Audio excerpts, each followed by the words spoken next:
Okay, back again. And what I want to do is I'm going to go ahead and I'm going to style the container first. Okay, it looks like I wasn't paying good attention when I was doing that, and my div for my container is right here. I actually want it in, I want all the other elements inside. So I'm going to go edit, I'm going to cut, and I make sure it's below my footer. Okay, not a big deal. I'm kind of glad that happened. So if it happens to you, you know that you can just cut and paste your tags. All right, I'm going to go ahead and put my cursor here, open up my CS Designer, and I'm going to add the selector. Okay, I'm going to go ahead and give it a width. That cat image that we're going to incorporate is 1,000, so I'm going to give the whole layout a width of 1,000. So all the boxes do that as well. Okay, I'm going to give a height. Now I'm also, keep in mind, I've got that navigation bar in here. So maybe I'll come back to that. All right, I'm going to go ahead and go to my header. I'm going to create a selector for it. Okay, I'm going to give it a height, at least for now, of maybe 400. Oh, that's way too big. How about 200?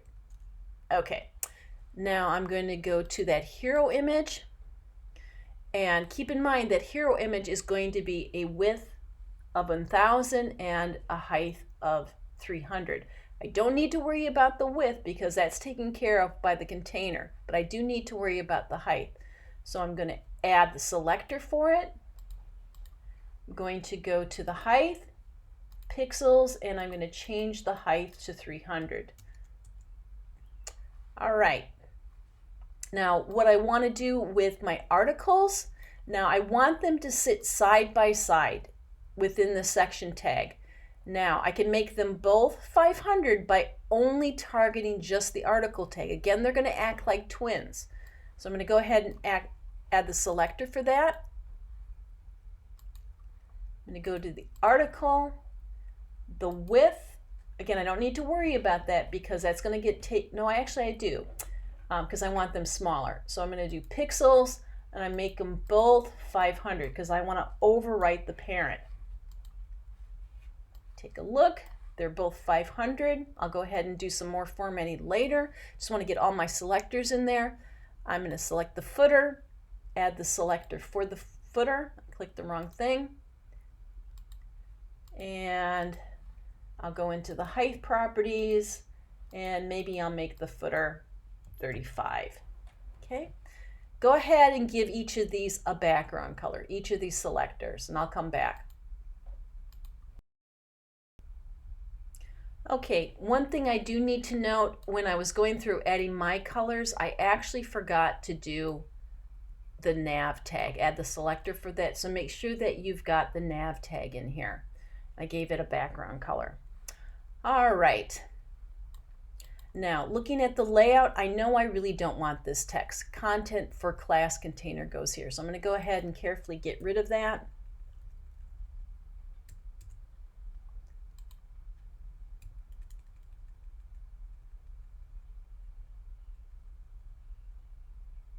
Okay. All right. I actually might use this text here, and I'm actually going to do that now. I'm going to go ahead and select it, and I'm going to give it the H2. So I'm going to open up my properties palette, and I'm going to go ahead and format it with the H2. Or you could do the H1, that's totally up to you.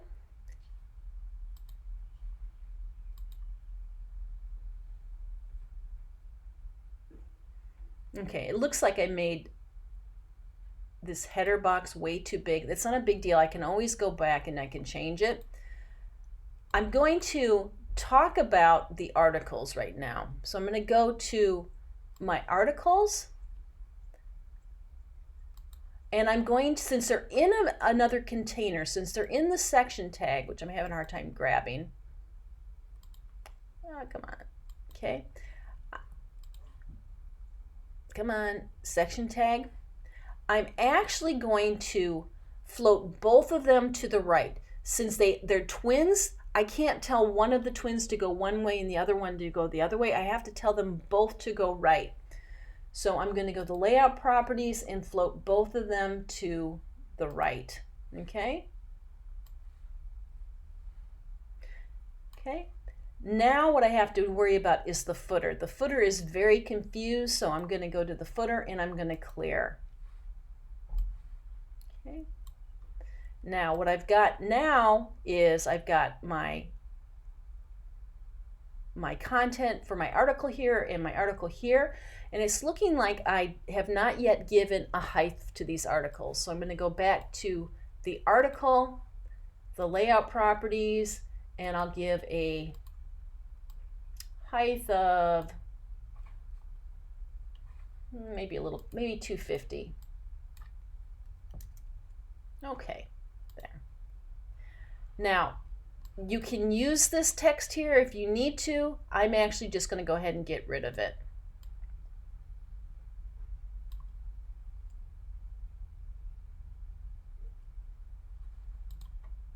Okay. Now what I'm going to do is I'm going to integrate the image, the hero image in here. Now there are two ways of going about that. I can either click here and insert the image, however this text is going to get in the way. I'm going to go ahead and do that though, just to show you what happens. I'm going to go Insert, Image, okay, and I'm going to insert it. Okay. Now I see the background here because this text is actually bracing it open. What I could do if I wanted to still have the text here, I could actually put this image in the background of that hero div. That's what I'm going to go do. So I'm going to delete it. I'm going to go to that hero div. I'm going to go to the background properties. Okay, under background image, URL, enter path. I'm going to click on the folder icon and look for that image again. Okay, when you do that, the text can go on top. So the text is in this particular div and the cat is in the background. So if you want it to able to layer text on top of image, that's something that you can do. All right, I'm going to pause here for a second.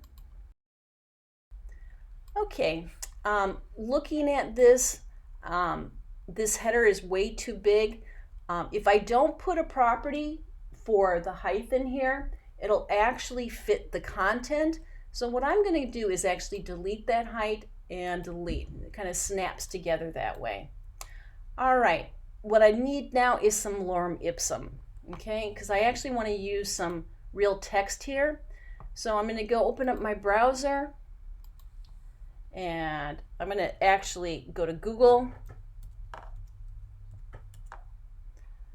And I've actually already kind of looked for it today, so it's up here. And I'm going to find one for the web.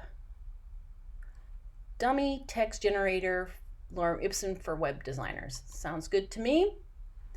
And I'm going to go ahead and select this type, go edit copy. I missed the T. Edit copy. It's best if you get text for the web when you're looking for this because it's not going to have formatting in it. I'm going to go back here. I'm going to go to my design and I'm going to paste the content right under it. And here as well. Okay, it looks like my boxes aren't quite big enough. You can either, depending on what you're going to do, you can either get rid of some of this text or you can make your text smaller. I think for just right now, I'm just going to go ahead and get rid of some of this text. Okay.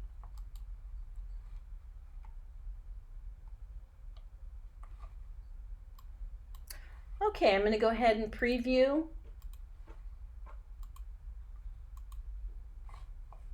And see what else I need to do. All right, at this point, well, I need to make sure that my boxes of my two articles aren't so close together. Okay, they're actually separated, but they're both green because they're acting like twins. Get rid of these default browser defaults here. So I'm going to do that as well. I think that'll I'll do that next. And I'm going to get rid of this text. All right, first thing is I'm going to get rid of this text because I don't need it for this demo. Okay, and I'm going to add the style for that universal selector. So I'm going to go right here. I've given you a copy of this from last week. Well, actually, I think for you it's earlier in the course today. And I'm just actually going to type it out. So I'm going to do the star. I'm going to create a curly bracket. Okay. Dreamweaver actually gives you both the opening and closing bracket. I'm going to type out margin. And Dreamweaver gives you some typing hints.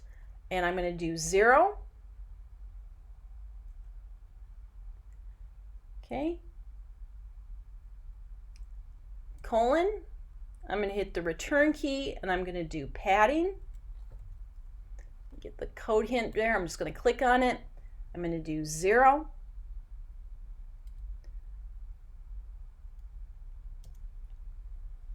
Colon. And then I'm going to do outline. Colon. 0.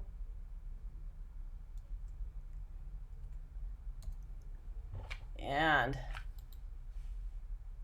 semicolon. Okay? Again, this is the same universal selector that I gave you earlier. Okay, I'm going to go ahead and preview in the web.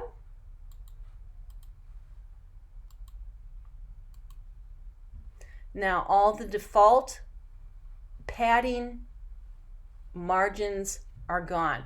I'm going to have to go in and actually apply what I want rather than what the default says I have to have.